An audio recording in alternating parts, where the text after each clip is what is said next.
नमस्कार, मैं सौरभ कुमार निकेश स्वागत करता हूं आप सभी को आपके अपने यूट्यूब चैनल जस्ट एग्ज़ाम में। मेरे प्यारे साथियों, आज मैं आपके लिए लाया हूं टॉप 10 करंट अफेयर्स जो नेशनल एवं इंटरनेशनल से जुड़ी हुई है, जो हमारे एग्ज़ाम के लिए काफ़ी रोचक है, काफ़ी रोचक महत्वपूर्ण तथ्य है। आइए हम इस करंट अफेयर्स पर एक निगाह डालते हैं। क्वेश्चन नंबर पहला में है कि एसबीआई की एक रिपोर्ट के अनुसार लॉकडाउन के कारण प्रति व्यक्ति आय में निम्न में से कितने प्रतिशत गिरावट आई है। तो एक का सही आंसर आपका हो जाएगी ए, हो जाएगी 5.4%। आइए इसके बारे में हम डिस्क्रिप्शन पढ़ते हैं। डिस्क्रिप्शन में लिखा हुआ है कि कोरोना वायरस महामारी के बाद देश में विभिन्न राज्यों में लोगों की आय का अंतर कम हो जाएगा। इस दौरान धनी राज्यों की आय में गरीब राज्यों के मुकाबले अधिक कमी आने की संभावना है। रिपोर्ट में कहा गया है कि वित्तीय वर्ष में 2020 से लेकर 21 के दौरान अखिल भारतीय स्तर पर प्रति व्यक्ति का आय 5.4% घटकर 1.43 लाख रुपये सालाना रह जाएंगी। रिपोर्ट के अनुसार चालू वित्त वर्ष के दौरान महाराष्ट्र, गुजरात, तेलंगाना और तमिलनाडु जैसे धनी माने जाने वाले शहरों की प्रति व्यक्ति आय में 10 से 12% तक की गिरावट आने का अनुमान है। आगे बढ़ते हैं। क्वेश्चन नंबर 2 है। क्वेश्चन नंबर 2 में है कि किस देश ने हाल ही में अपने बाइडू नेविगेशन सैटेलाइट सिस्टम यानी BDS के लिए अंतिम उपग्रह का सफलतापूर्वक प्रक्षेपण किया है। तो 2 का सही आंसर सी हो जाएगी, चीन ने किया है। आइए इसके बारे में व्याख्या पढ़ते हैं। व्याख्या में है कि दक्षिण पश्चिम चीन से सिचुआन प्रांत स्थित चिजांग उपग्रह प्रक्षेपण केंद्र से 23 जून 2020 को इस उपग्रह को प्रक्षेपित किया गया। इस सैटेलाइट को पहले 16 जून को लॉन्च किया जाना था, लेकिन तकनीकी दिक्कतों के चलते आखिरी समय इसके प्रक्षेपण को रद्द कर दिया गया। पहली वाइडू सैटेलाइट ने साल 2000 कक्षा में प्रवेश किया था और दिसंबर 2012 में एशिया प्रांत क्षेत्र चीन के घरेलू यूजर को पोजीशनिंग, नेविगेशन, टाइमिंग और मैसेजिंग सर्विस प्रदान कर रहा है। BDS प्रणाली ने साल 2018 के अंत में वैश्विक सेवाएं प्रदान करना शुरू कर दिया है। राइट, अगले क्वेश्चन की ओर बढ़ते हैं। क्वेश्चन नंबर 3 है कि राजस्थान के मुख्यमंत्री अशोक गहलोत ने हाल ही में किस रसोई योजना को लॉन्च करने की घोषणा की है। तो 3 का सही आंसर ए हो जाएगी, इंदिरा गांधी रसोई योजना के बारे में। राइट, आइए इसके बारे में व्याख्या देखते हैं। व्याख्या में है कि मुख्यमंत्री अशोक गहलोत ने कोरोना के खिलाफ लड़ाई में जन जागरण अभियान की शुरुआत करते हुए कहा है कि राजस्थान में अब कोई भूखा नहीं सोएगा। उन्होंने बताया कि राज्य सरकार इस योजना पर प्रति वर्ष 100 करोड़ रुपये खर्च करेंगी। इस योजना का मुख्य उद्देश्य ज़रूरतमंद लोगों को 2 समय का शुद्ध पौष्टिक भोजन रियायती दर से उपलब्ध कराया जाना है। आगे बढ़ते हैं। क्वेश्चन नंबर 4 है। क्वेश्चन नंबर 4 में है कि credit rating agency Moody's investor service ने भारतीय अर्थव्यवस्था के आकार में 2020 में कितने फीसदी की गिरावट आने की अनुमान व्यक्त किया है। तो 4 का सही आंसर बी हो जाएगी, 3.1%। राइट, आगे देखते हैं। इसके बारे में व्याख्या में लिखा हुआ है, एजेंसी ने भारत और चीन के बीच सीमा पर तैनात के कारण एशिया में भौगोलिक स्थिति में बदलाव आने की भी आशंका व्यक्त की है। इससे पहले मूडीज ने अप्रैल में भारत के सकल घरेलू उत्पाद यानी GDP में 2020 में 0.2% की वृद्धि का अनुमान व्यक्त किया था। हालांकि मूडीज का मानना है कि इसके बाद 2021 में भारतीय अर्थव्यवस्था तेजी से वापसी करेंगी और 6.9% की दर से वृद्धि दर्ज कर सकती है। राइट, आगे बढ़ते हैं। क्वेश्चन नंबर 5 है। क्वेश्चन नंबर 5 में है कि अंतर्राष्ट्रीय विधवा दिवस निम्न में से किस दिन मनाया जाता है। तो 5 का सही आंसर सी हो जाएगी। 23 जून को अंतर्राष्ट्रीय विधवा दिवस मनाया जाता है। यह संयुक्त राज्य अमेरिका द्वारा घोषित कर दिया गया है, ये इंटरनेशनल द्वारा घोषित है कि 23 जून को विधवा दिवस मनाया जाएगा। राइट, आगे बढ़ते हैं, इसके बारे में व्याख्या जानेंगे कि व्याख्या एक्चुअली में इसका क्या कहता है। व्याख्या में है कि हर साल 23 जून को विश्व स्तर पर अंतर्राष्ट्रीय विधवा दिवस मनाया जाता है।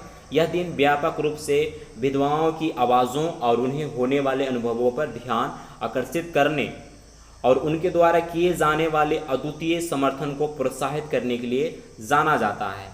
आज भी विधवाएं अपने जीवन साथी को खोने के बाद दुनिया भर में कई महिलाएं चुनौतियों का सामना करती हैं और बुनियादी ज़रूरतों, उनके मानवीय अधिकार और सम्मान के लिए लंबे समय तक संघर्ष करती हैं। आगे देखते हैं, क्वेश्चन नंबर 6 में है कि हाल ही में किस देश ने बहुपक्षीय शस्त्र व्यापार संधि ATT में शामिल होने का निर्णय लिया है। यानी क्वेश्चन में है कि हाल ही में कौन ऐसा देश है जो बहुपक्षीय यानी किसी के विपक्ष में कार्य कर रहा है। तो अभी विपक्ष में कौन कार्य कर रहा है? चीन कार्य कर रहा है। तो 6 का सही आंसर डी हो जाएगी। राइट, इसका व्याख्या देखते हैं कि व्याख्या में क्या है। व्याख्या में बताया गया है कि चीन ने बहुपक्षीय शस्त्र व्यापार संधि यानी ATT में शामिल होने का निर्णय लिया है। चीन अब एक जिम्मेदार देश के रूप में विश्व मंच पर स्वयं को प्रदर्शित करने का प्रयास कर रहा है। इस संधि के तहत वैश्विक मानकों के अनुसार पारंपरिक हथियारों की अंतर्राष्ट्रीय बिक्री और हस्तांतरण को विनियमित किया जाता है। राइट, आगे बढ़ते हैं, क्वेश्चन नंबर 7 है। क्वेश्चन नंबर 7 में है कि केंद्र सरकार ने आत्मनिर्भर भारत बनाने के लिए 50,000 मेड इन इंडिया वेंटिलेटर के लिए कितने करोड़ रुपए आवंटित किए हैं? कितने करोड़ आवंटित किए हैं? आप अपना आंसर कमेंट बॉक्स में टाइप कीजिएगा। तो 7 का सही आंसर बी हो जाएगी, 2000 करोड़ रुपए आवंटित किया गया है। राइट, आगे देखते हैं, व्याख्या में बतलाई गई है कि 2000 करोड़ रुपए की पूरी राशि PM केयर्स फंड ट्रस्ट से आवंटित की गई है। इन वेंटिलेटरों को देश भर में प्राथमिकता के आधार पर विभिन्न सरकारी संचालित कोविड अस्पतालों में आपूर्ति की जाएगी। PM केयर्स फंड से देश में प्रवासी जो रह रहे हैं देश में, उनको प्रवासी बोलते हैं, मजदूरों के कल्याण, उनके लिए भोजन, आवास, चिकित्सा, उपचार आदि की व्यवस्था के लिए 1000 करोड़ रुपए की राशि भी जारी की गई है। कोरोना वायरस के प्रसार को रोकने और संक्रमित की सहायता के लिए प्रधानमंत्री नरेंद्र मोदी प्रधानमंत्री नागरिक सहायता और आपातकालीन स्थिति निधि में राहत PM केयर्स कोष का गठन किया है। राइट, क्वेश्चन नंबर 8 है कि हाल ही में किस राज्य सरकार ने महात्मा गांधी राष्ट्रीय ग्रामीण रोजगार गारंटी अधिनियम यानी मनरेगा ये शॉर्ट नाम है, उसका फुल नेम हुआ राष्ट्रीय ग्रामीण रोजगार गारंटी अधिनियम की तर्ज पर नौकरी की गारंटी योजना शुरू करने जा रही है। तो ये झारखंड सरकार है। बिहार सरकार तो कुछ करने के लिए चाहती भी नहीं है और भला अब करेगी भी नहीं। अब उसे पता भी हो गई है कि हम इस बार हमारा परचम लहरने वाला नहीं है, इस बार कोई अगले इंसान बाजी मार लेगा, क्योंकि अपनी करतूतों पर वो पछतावा वो अपने आप कर रहा, अपने आप पर वो कोस रहा है कि शायद मैं ये 15 साल के शासनकाल में अगर कुछ अपने बिहार जन्मभूमि के लिए, अपने बिहार के वासियों के लिए अगर किया होता तो बहुत कुछ अलग होता। देखिए, यहाँ पर मुझे एक बात याद आ रही है, आज पूरे भारत को आज़ाद हुए 73 साल हो गए हैं, लेकिन बिहार को आज शायद आज़ादी नहीं मिली है। आज़ादी इसलिए नहीं मिली है, ना यहाँ रोज़गार है, ना यहाँ का आर्थिक व्यवस्था सही है, ना यहाँ का शिक्षा व्यवस्था सही है। यहाँ का हर एक व्यवस्था बिल्कुल चरमराई हुई है और यहाँ का जो भी व्यवस्था है वो राजनीतिक तौर तरीके से बनाई गई है, जो बिल्कुल भी नेगेटिविटी काम करती है। मुझे लगता है कि भाई पॉजिटिव तो काम शायद ही 1% हुई होगी, नहीं के बराबर ही मिलती है। सो इसका सही आंसर क्या हो जाएगी? झारखंड हो जाएगी। राइट, आगे देखते हैं इसकी व्याख्या क्या है। इसकी व्याख्या में है कि इस योजना के तहत श्रमिकों को शहरी स्थानीय निकायों के तहत काम दिया जाएगा। उन्हें टेलीफोन लाइनों और पाइप लाइनों को डालने के काम के साथ साथ सफाई कर्मचारी के तौर पर भी नियोजित किया जा सकेगा। इस योजना के तहत शहरी क्षेत्रों में अकुशल श्रमिकों के लिए 100 दिन का भुगतान वाला कार्य सुनिश्चित किया जाएगा। 100 दिन का जो भुगतान वाला कार्य होता है वो सुनिश्चित किया जाएगा। केरल के बाद झारखंड शहरी गरीबों के लिए रोजगार गारंटी योजना शुरू करने वाला देश का दूसरा राज्य होगा। पहला राज्य कौन है? केरल है।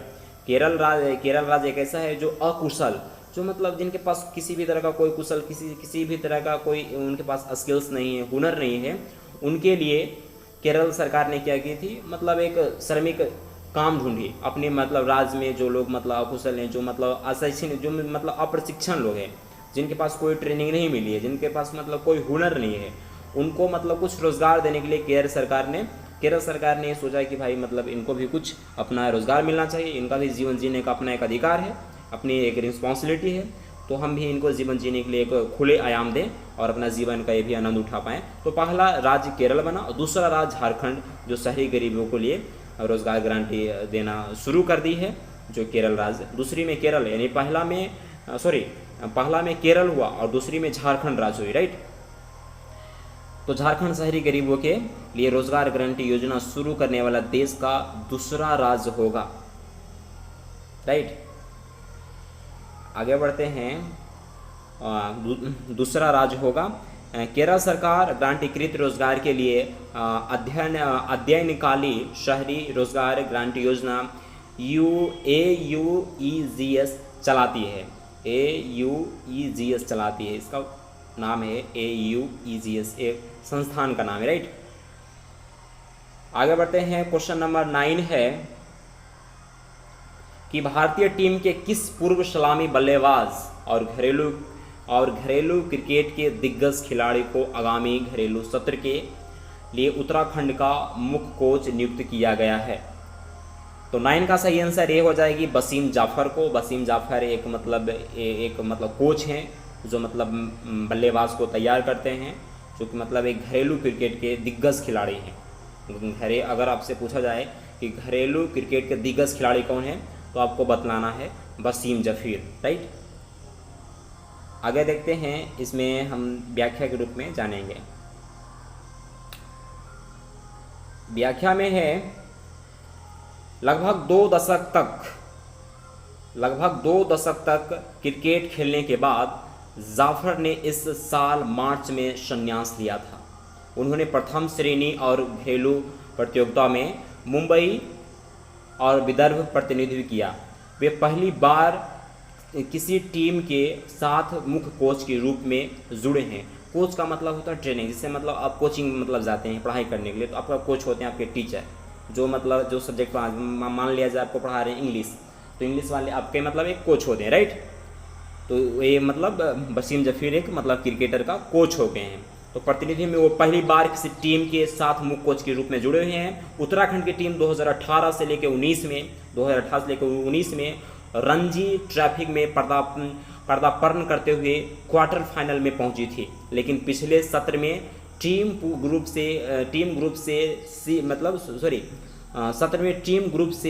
ग्रुप डी में रेगुलेटिंग हो गई है, राइट। वसीम जाफर 31 अंतर्राष्ट्रीय टेस्ट व 2 वनडे मैच खेल चुके हैं। उनके नाम सबसे ज़्यादा रणजी मैच खेलने का भी एक रिकॉर्ड दर्ज है, राइट।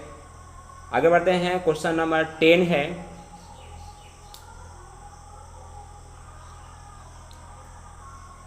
क्वेश्चन नंबर 10 में है कि निम्न में से किस राज्य सरकार ने हाल ही में प्रज्ञान भारती योजना शुरू की है?